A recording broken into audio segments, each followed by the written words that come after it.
Today I'm going to review Diamonds Are Forever. There are definitely spoilers, so you've been warned. My main complaint about Diamonds Are Forever is that it was filmed before continuity was a part of the Bond franchise. I wanted this movie to be a sequel to On Her Majesty's Secret Service instead of a standalone film. It doesn't explicitly mention Tracy's death as the reason for Bond's mission to find Blofeld. In fact, it doesn't seem to mention Tracy at all. I felt since her death is such a critical part of Bond's character, and because this movie directly followed On Her Majesty's Secret Service, they could have at least shown him mourning his great loss.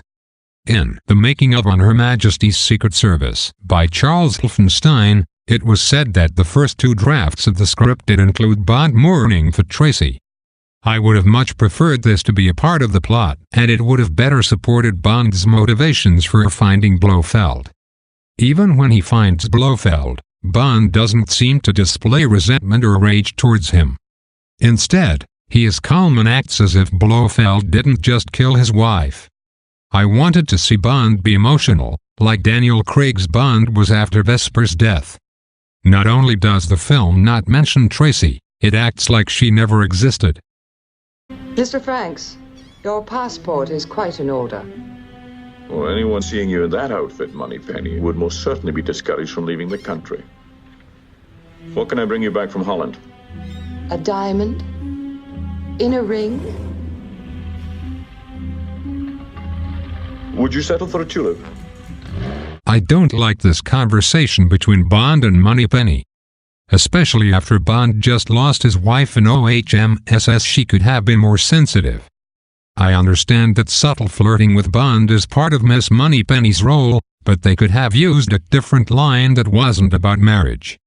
It was also mentioned in The Making of On Her Majesty's Secret Service that some of the production team was happy with Diamonds Are Forever's box office success. Following what they felt like was a box office loss with OHMSS, it was obvious that they were trying to change the tone, as Diamonds was a funnier, campy Bond in comparison.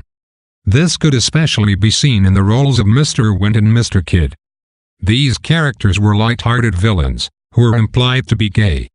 They could have given them respectable characters regardless of their sexuality. Even Blofeld's character is more humorous in this movie. Obviously, Blofeld should be an intimidating character, not a funny one. For instance, he dresses up like a woman in one scene. This was completely out of character. The tone was completely different from a similar situation in the pre-title sequence in Thunderball. In that movie, Spectre Operative No. 6, French Colonel Jacques Bouvard, who had murdered two of Bond's colleagues, fakes his death and dresses up as his own widow.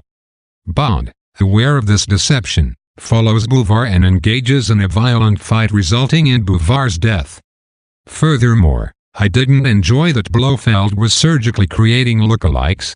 I felt this was tacky and detracted from his menacing character. I am also annoyed by the character of Tiffany Case. After seeing Tracy play Bond's equal, it was disappointing to see such a poorly developed female character in this movie. She is helpless and seems dim-witted. I did it. I switched the tape in the machine. You stupid twit, you put the real one back in. Come on. She reminds me in a way of Mary Goodnight from The Man with the Golden Gun. The leading Bond girl in each film should be a strong woman, but Tiffany Case fell short of that responsibility. In addition to the changed tone and brushing Tracy under the rug, the storyline also wasn't strong. Blofeld uses millionaire Willard White's business as a cover for his diamond collecting. He plans to use the diamonds to power a satellite laser. Bond is led to Blofeld by following the smuggled diamonds, meets Tiffany, Blofeld abducts Tiffany, and eventually Bond saves the day. Using Tracy as pure motivation to take down a man who brutally killed his young bride would have been a much better movie. The motivation is more personal and would have played out more passionately. I'll never stop wondering how much better this movie could have been with Tracy explicitly as Bond's motivation. However, one part of this movie is pretty great. And that is the soundtrack. I actually enjoyed the music throughout the movie as one of the very few redeemable factors. So there you have it. I want to know what you think.